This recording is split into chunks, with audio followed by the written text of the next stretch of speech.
Assalamualaikum warahmatullahi wabarakatuh. Perkenalkan, saya Maisa Tumin, calon guru penggerak angkatan 10. Pada kesempatan kali ini, saya akan melaksanakan tugas demonstrasi kontekstual modul 3.1, pengambilan keputusan berbasis nilai kebajikan sebagai pemimpin.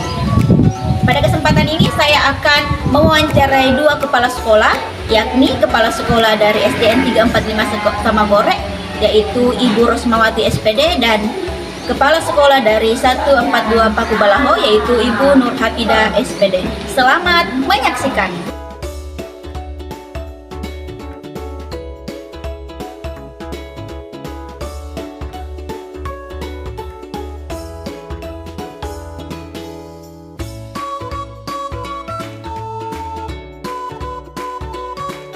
Selamat pagi Bu, bagaimana kabarnya hari ini? Alhamdulillah, kabar baik, sehat walafiat. Alhamdulillah Bu, baik. Kebetulan saya pada divisi angkatan 10 ini mendapatkan tugas di mana saya akan mewawancarai Ibu terkait dari bagaimana cara Ibu dalam pengambilan keputusan. Baik Bu, selama ini apakah Ibu pernah menunggu sebuah kasus, baik itu pada waktu Ibu menjadi guru ataupun menjadi kepala sekolah? Silakan Bu, bisa diceritakan. Jadi saya dulu berbicara masalah waktu saya masih mengajar atau memegang kelas. Jadi pada waktu itu saya masih jadi guru, artinya saya masih memegang kelas toh. Di kelas 4 pada waktu itu siswa yang saya hadapi pada waktu itu 18 orang. Kebetulan yang 18 orang ini kebanyakan laki-laki. Dari laki-laki 17 orang, cuma satu perempuan. Nah, itu yang saya tangani pada waktu itu. Dan alhamdulillah, ada pun masalah kasusnya itu kan yang namanya siswa, toh. Yang namanya siswa itu pasti ada kasus dalam kelasnya, baik ada kesalahpahaman di antara temannya kah dan sebagainya. Tapi Ibu pernah mendapatkan kasus terkait kedisiplinan dalam kelas ya Bu? Ya. Baik. Selama ini bagaimana Ibu dapat mengidentifikasi kasus-kasus yang terjadi pada saat itu yang merupakan dilema etika atau kehidupan moral itu? Oh iya. Begitu ada kasus-kasus yang dalam kelas itu, toh. Karena yang namanya anak-anak ini, siswa ini kelas 4, berarti banyak kasus yang kita hadapi di dalam pembelajaran ini, pembelajaran pada waktu itu. Nah, baik secara masalah pelajaran maupun masalah apa ya, kan banyak kasus yang kita hadapi kalau kita mengajar di depan kelas, apalagi kebanyakan laki-laki atau perempuan. Jadi saya atasi pada waktu itu, kalau apabila ada kasus, saya mengatasinya dengan memberikan dia pemahaman dengan secara lemah lembut, karena kita tidak bisa memberikan dia kekerasan, apalagi kebanyakan laki-laki itu otaknya kan keras, sementara perempuan itu otaknya kan lemah lembut. Makanya itu saya berikan dia kelemah lembutan. Bagaimana cara mengantisipasi supaya anak-anak ini dapat terbuka hatinya untuk bahwa ibu saya seperti ini, cara memberikan ilmu ke saya supaya kita tidak ada kesalahpahaman di dalam kelas ini dengan teman saya. Begitu barangkali. Berarti pada saat itu setelah Ibu mengidentifikasi kasus tersebut, Ibu melakukan pendekatan secara personal. Baik Bu, pertanyaan selanjutnya, selama ini bagaimana Ibu menjalankan pengambilan keputusan di sekolah, Bu? Terutama untuk kasus-kasus di mana ada sama-sama atau sama-sama mengandung nilai kebajikan. Ambil keputusan untuk kasus yang artinya dilema saya kan, dilema artinya saya sebagai kepala sekolah, dilema untuk yang mana sebenarnya saya mau ambil ini. Nah, apakah yang ini, sisi ini atau sisi yang ini? Nah, berarti begini. Pengambilan keputusan itu berarti saya sebagai kepala sekolah seumpamanya, saya sebagai kepala sekolah ambil keputusan karena kita mau paksakan anak-anak ini seumpamanya toh tidak bisa juga karena dia tidak mampu. berarti kita sebagai kepala sekolah ambil keputusan bagaimana caranya sehingga anak ini bisa ini pakai sepatu, seumpamanya ini sebagai contoh, bisa pakai sepatu. Apakah kita sebagai kepala sekolah yang berikan dia dengan dana BOS, apakah dana yang lain? Begitu. Jadi ibu ambil keputusan mencari jalan tengahnya, Iya. misalkan diberikan bantuan dari sekolah Iya. atau Atau dana pribadi lah, begitu. Untuk pertanyaan selanjutnya, Bu, langkah-langkah atau prosedur seperti apa yang biasanya Ibu lakukan dalam pengambilan keputusan? Jadi langkah-langkahnya begini. Langkah-langkahnya barangkali langkah yang kita ambil keputusan ini, kita harus panggil semua personil SD 345 Samator untuk dilaksanakan musyawarah dalam kantor bahwa ada kasus seperti ini, kita harus tangani bersama karena tidak mungkin juga kepala sekolah untuk menangani sendiri, harus kita kerjasama untuk menangani ini. Bagaimana masukan Bapak dan Ibu dengan kasus ini? Jadi masukannya barangkali seperti itu. Kalau anak-anak itu tidak mampu, berarti kita harus mendanai dengan dana sekolah, toh dana BOS. Tetapi kalau dana BOS tidak memungkinkan, tidak bisa, berarti itu dana sendiri. Begitu. Oke, baik. Jadi langkah yang dilakukan selama ini selama menjadi kepala sekolah adalah ibu melakukan musyawarah terlebih dahulu dan melakukan koordinasi dengan semua staf sekolah ya Bu. Iya. Oke, baik. Untuk pertanyaan selanjutnya Bu, langkah apa saja yang selama ini ibu anggap efektif dalam pengambilan keputusan pada kasus-kasus dilema etika? Yang saya anggap efektif di dalam pengambilan keputusan yaitu memberikan informasi ke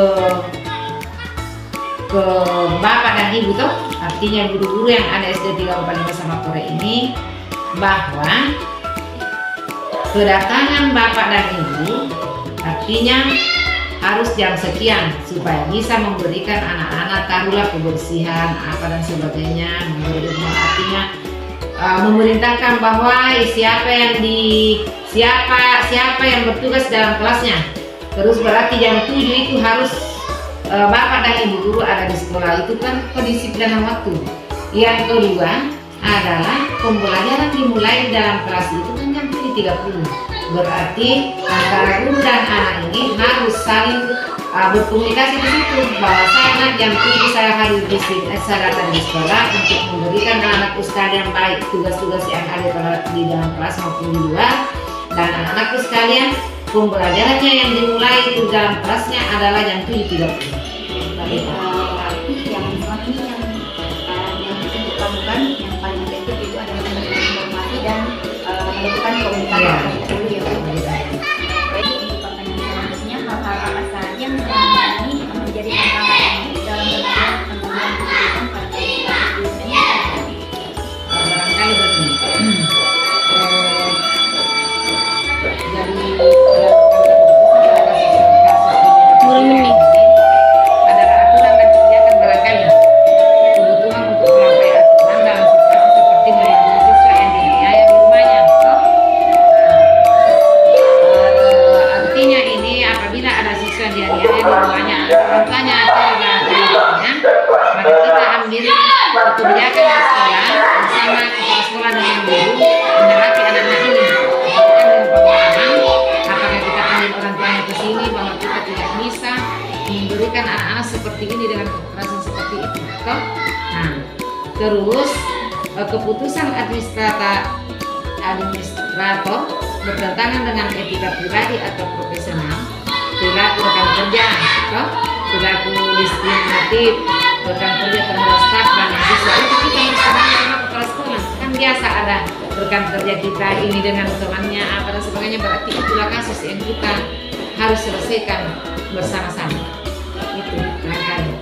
Apakah Ibu memiliki sebuah jadwal tertentu dalam menyelesaikan kasus dilema etika yang terjadi? Apakah Ibu langsung menyelesaikan di tempat pada saat itu, atau Ibu memiliki sebuah jadwal untuk menyelesaikannya bentuk atau prosedur seperti apa yang dijalankan selama ini?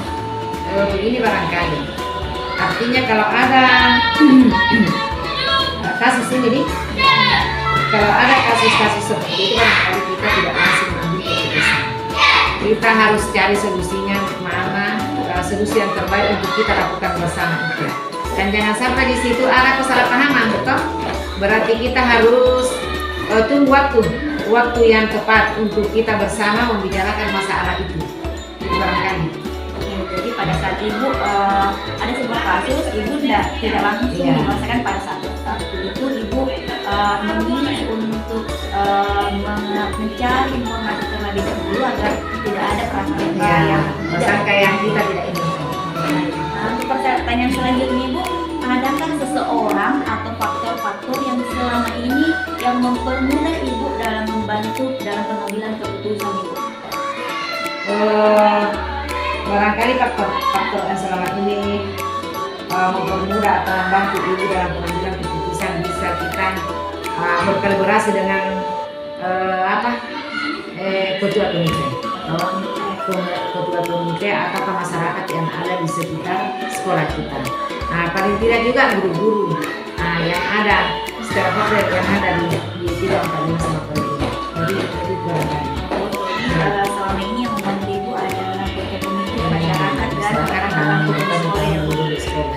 Baik, pertanyaan terakhir ibu, dari semua hal yang telah disampaikan, pembelajaran apa yang ibu dapat petik dari pengalaman ibu selama dalam pengambilan keputusan di NIK ini?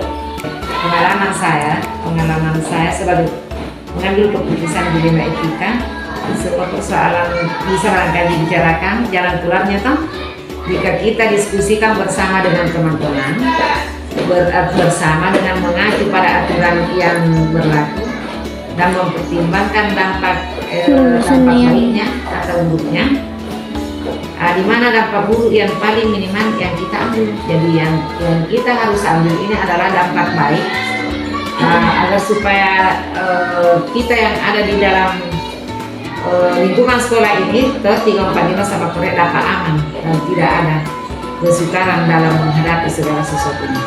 Baik, jadi selama ini Bu melakukan diskusi terlebih dahulu dan mencari mana yang paling terbaik, itu yang kita lakukan. Oke, baik Bu, mungkin wawancaranya hari ini saya cukupkan sekian Bu. Terima kasih atas waktu dan kesempatan yang Ibu pada hari ini. Saya mohon maaf apabila dalam menyampaikan pertanyaan-pertanyaan pada hari ini tidak berkenan di hati Ibu.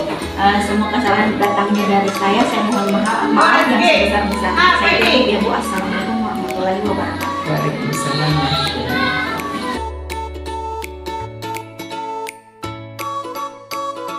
Bismillahirrahmanirrahim. Assalamualaikum warahmatullahi wabarakatuh. Waalaikumsalam warahmatullahi wabarakatuh. Selamat siang Bu. Siang, ada bisa saya bantu? Bagaimana kabarnya hari ini? Alhamdulillah sehat walafiat. Alhamdulillah. Oke, baik Bu. Jadi begini maksud kedatangan saya ke sini. Kebetulan saya mendapatkan tugas dari PGT saya. Jadi pada modul 3.1 ini saya mendapatkan tugas untuk mewawancarai 2 kepala sekolah, di mana pada modul ini terkait dari pengambilan keputusan. Jadi saya akan mewawancarai Ibu terkait pengambilan keputusan yang selama ini Ibu lakukan selama menjadi guru ataupun menjadi kepala sekolah. Baik Ibu, bisa diceritakan kira-kira waktu Ibu menjadi guru atau kepala sekolah pernah ada sebuah kasus yang Ibu temui atau tidak? Ya, selama ini baik itu saat menjadi guru maupun sekarang sebagai pimpinan di sebuah sekolah, sebagai pemimpin pasti kadang mendapat masalah. Ya, baik itu masalah dari guru maupun terhadap permasalahan yang timbul dari peserta didik itu sendiri. Nah, selama ini bagaimana Ibu dapat mengidentifikasi kasus-kasus yang merupakan dilema etika ataupun bujukan moral Ibu? Oh ya, jadi kasus-kasus yang biasa terjadi itu kan biasanya ada dari dilema etika maupun bujukan moral. Jadi cara saya mengidentifikasi apakah kasus ini termasuk dilema etika, yaitu apabila masalah tersebut cenderung terjadi yang dua-duanya benar, yang menunjukkan nilai kebajikan yang dua-duanya benar. Nah, pada saat itu saya sebagai kepala sekolah mengidentifikasi masalah tersebut dengan melakukan komunikasi pendekatan komunikasi kepada pihak yang terlibat. Jadi Ibu dalam mengidentifikasi kasus tersebut Ibu melakukan komunikasi terlebih dahulu ya. Oke, baik. Untuk pertanyaan kedua ya Bu, selama ini bagaimana Ibu menjalankan pengambilan keputusan di sekolah, terutama untuk kasus-kasus di mana ada dua kepentingan yang sama-sama benar atau sama-sama mengandung nilai kebajikan? Untuk kasus dilema etika, saya akan mempertimbangkan kedua hal yang sama-sama benar, yang membenturkan dari kedua belah pihak, apakah masalah tersebut merupakan kepentingan perorangan atau terlibat orang banyak. Jadi saya di sini intinya setelah melakukan komunikasi, otomatis saya berkoordinasi dengan pihak yang terlibat dan melibatkan warga sekolah. Berarti Ibu setelah melakukan komunikasi Ibu akan melakukan koordinasi dengan pihak-pihak terkait ya Bu. Untuk pertanyaan ketiga ya Bu, langkah-langkah apa atau prosedur seperti apa yang Ibu lakukan selama ini dalam pengambilan keputusan?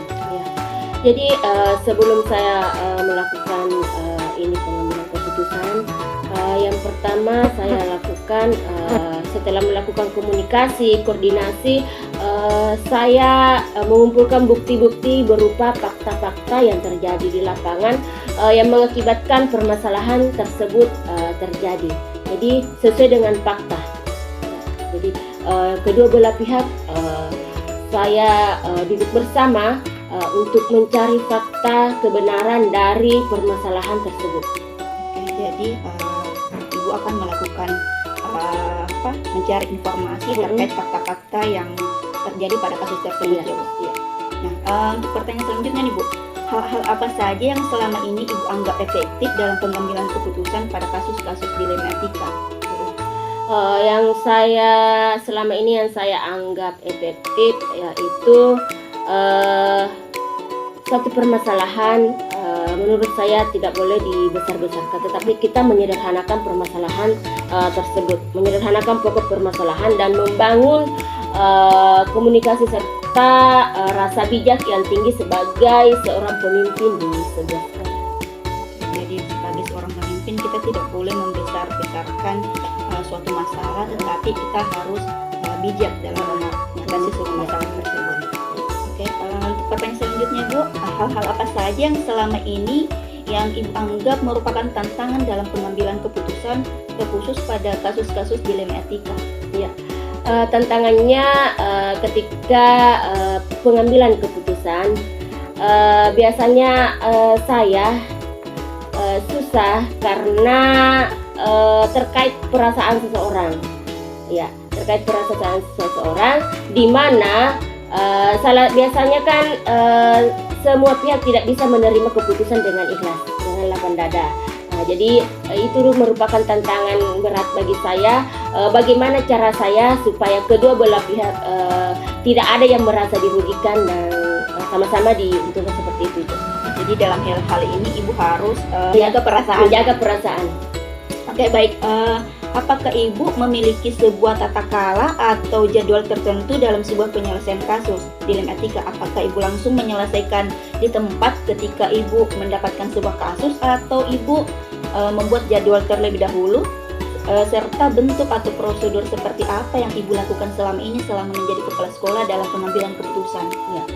Kalau selama ini untuk sebuah permasalahan saya tidak pernah buat jadwal, tetapi masalah itu biasanya saya selesaikan secara langsung, tergantung dari urgen sebuah permasalahan. Jadi saya langsung menyelesaikan permasalahan dengan melibatkan semua warga sekolah dalam pengambilan sebuah keputusan.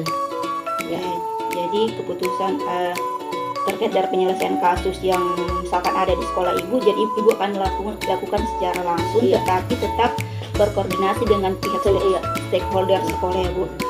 Nah, untuk pertanyaan selanjutnya, adakah seseorang atau faktor-faktor apa yang selama ini yang mempermudah Ibu atau membantu Ibu dalam pengambilan keputusan dalam kasus-kasus dilematika, Ibu?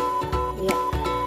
Yang pastinya kita melakukan komunikasi yang baik, pengelolaan emosi yang baik, kemudian pemahaman tentang teori pengambilan, bagaimana pengambilan keputusan sebagai seorang pemimpin yang bijak, sehingga seperti tadi yang saya katakan tidak ada pihak yang dirugikan. Baik, jadi dalam hal ini kita sebagai seorang pemimpin kita harus mempelajari lebih lanjut tentang bagaimana pengambilan keputusan sebagai seorang pemimpin, ya, Bu. Nah, untuk pertanyaan terakhir nih, Bu, dari semua hal yang Ibu telah sampaikan, pembelajaran apa yang dapat Ibu petik dari pengalaman Ibu dalam mengambil keputusan dilema etika? Jadi dalam mengambil sebuah keputusan terlebih dahulu kita harus mengidentifikasi kasus yang kita hadapi, kemudian melakukan komunikasi, koordinasi, serta sebagai seorang pemimpin harus bijak dalam mengambil sebuah keputusan. Harus bijak, ya, Bu. Oke, baik, Bu. Itu tadi pertanyaan terakhir dari saya. Mungkin wawancaranya saya cukupkan sampai hari ini, sampai saat ini. Terima kasih atas waktu yang Ibu luangkan untuk saya. Saya mohon maaf apabila pada saat saya menyampaikan pertanyaan ada yang menyinggung perasaan Ibu. Semua itu asalnya dari saya. Saya mohon maaf sebesar-besarnya. Semoga Ibu sukses ke depannya sebagai seorang pemimpin. Amin. Saya tutup, ya, Bu. Assalamualaikum warahmatullahi wabarakatuh. Waalaikumsalam warahmatullahi wabarakatuh.